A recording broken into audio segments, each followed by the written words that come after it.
With the release of Superman in 2025, directed and written and produced by James Gunn, I had the opportunity to go and see this at the cinema. So what did I think of this film? Let's find out today on the video. So welcome back to the channel. So yeah, we're going to be talking about the film Superman. So this is the new start of the DC franchise, taken over by James Gunn. There's been much talked about, much anticipated, and I think a lot of audience people, really like this. Now, what did I think of it? Well, I went into this with low expectations, and my expectations weren't really met, to be honest. I thought this was very average. I did really like the DCEU. Man of Steel is probably one of my favourite films out of that franchise. I thought Henry Cavill was fantastic. I wouldn't say he was the best Clark Kent. He pretty much played Clark Kent as Superman. So it still goes to Christopher Reeve. His playing two characters, still number one for him. David Corenswet, okay, yeah, we saw a glimpse of Clark Kent in this film, and I guess he was a little bit different, but we didn't really get to see hardly anything of that version of the character. This was all about Superman. Now, this tone of film is very comedic. There's a lot of comedy in it, which, yeah, James Gunn does bring that to his films, although he can bring quite serious notes to it as well, which I guess there was a little bit of that in this, but it tended to steer more on the comedy side of things, which I struggled with. I didn't like the fact that we were introduced to Superman straight away as being sort of beaten up. It really kind of came across as the opening scene that this guy was weak. And this is Superman. This is a superhero who is pretty much invincible apart from kryptonite. All the way through the film, I felt that he needed help from others, and it just didn't feel like the Superman that I'm used to. Another point that I didn't particularly like was the characters of his parents, the Jor-El and his wife.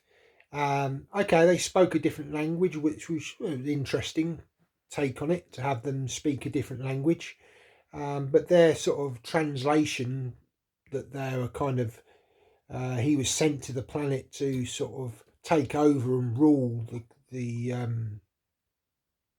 world, was not what I'm used to. Okay, maybe you're putting a bit of a different slant on it, and apparently the comics have done this.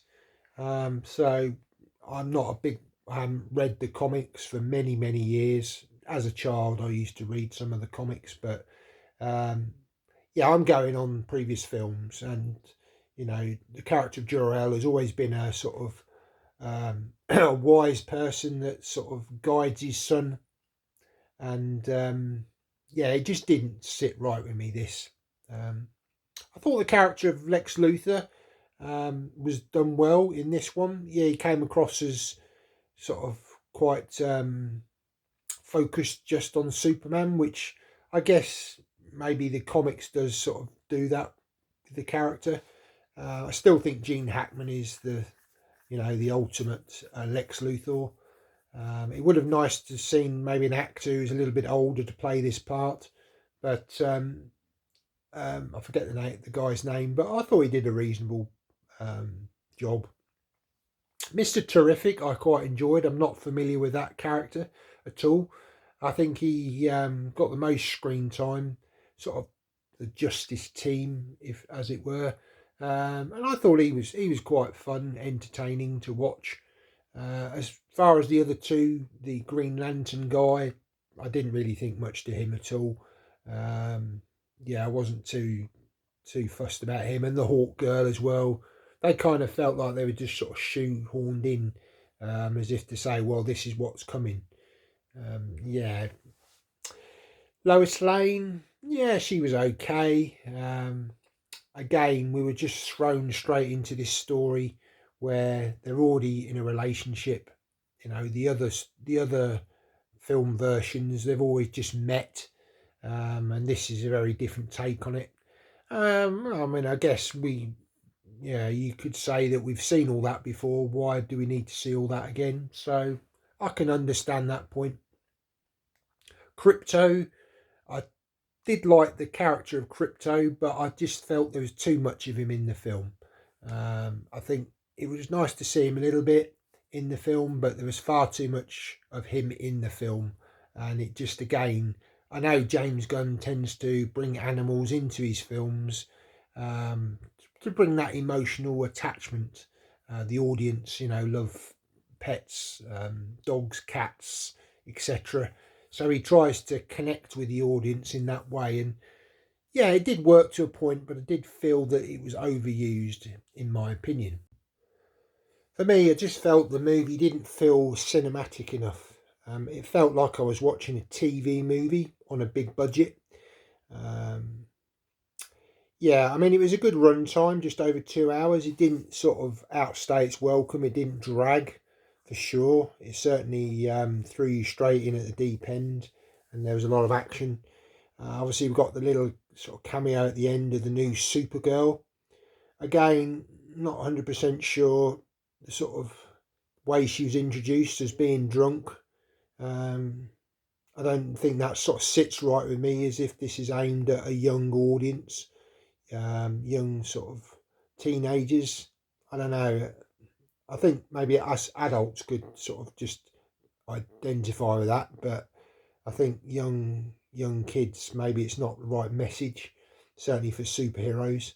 But again, apparently it's part of the comics. It has been told that Supergirl has been on different planets with different suns, which enable her to sort of go out and party and this kind of thing. So yeah, I don't know. Maybe it's just my age.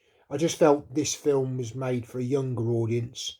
Um, for me, Man of Steel was fantastic. I really enjoyed that film.